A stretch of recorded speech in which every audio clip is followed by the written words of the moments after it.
Kriza politike në Kosovë është duke u thelluar, kjo pasi në horizont nuk po shihet ndonjë zgjidhje, duke ju referuar edhe zhvillimeve të fundit në LDK. Kështu vlerëson në një lidhje virtuale në televizionin Syri politologu Melazim Koci.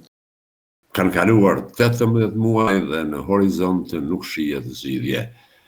Vendimi i djeshëm i lidhjes demokratike të Kosovës që të heqë dorë nga gjitha pozicionet dhe të kërkohet një president konsensual është një hap i vogël përpara, por që në rrethanat aktuale të polarizimit të thellë është bukur vështirë të realizohet. Fillimisht sepse nuk jemi sigur që vetë LDK-ja është unike në atë qasje, dhe e dyta është shumë vështirë të gjesh president konsensual fillimisht brenda opozitës, po pastaj duhet pajtim edhe me vetëvendosjen.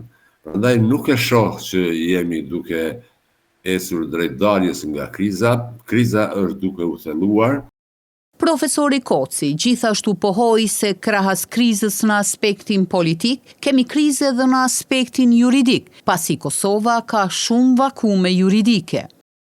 Me aktgjykimin e qershorit të vitit 2025 të gjykatës kushtetuese, parlamenti, partia e parë ka pasur obligim të konstituojë parlamentin brenda 30 ditëve nga dita e konstituimit, nga dita e certifikimit të rezultateve zgjedhore.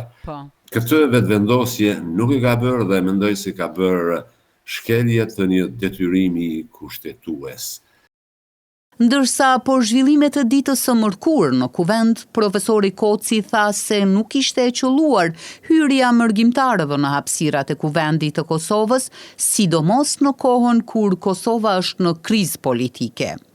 Nuk më duk vendimi i qelluar lejimi që i hyrjes mërgjimtarëve në hapësirat e kuvendit.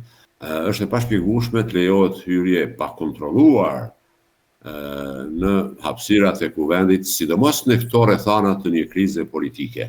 Ndoshta në rrethana tjera normale të një gjendje të qetë, ndoshta dhe mund të kuptohej, por në këto rrethana, në këtë krizë të lejohet tani të hyjnë atje kush të dojë dhe të bëjë çfarë të dojë, kjo më duket e papërgjithshme.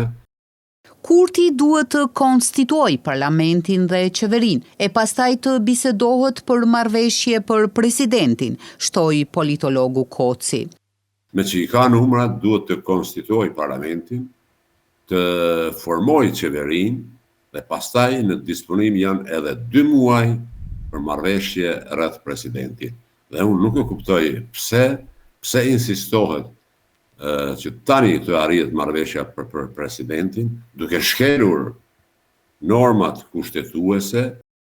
Koci gjithashtu tha se ka spekulime që çështja të zhagitet përmes ndonjë ankese në gjykatën kushtetuese, e pastaj të shkohet në zgjedhje në fund të vitit, kur edhe mërgjimtarët janë në Kosovë. Por kjo sipas tij nuk do duhej të ndodhte, sepse qytetarët nuk e meritojnë të mbahen për 18 muaj në ankth, e pastaj të thuhet se kemi zgjedhje prap, dhe kjo nuk është një logjikë e mirë.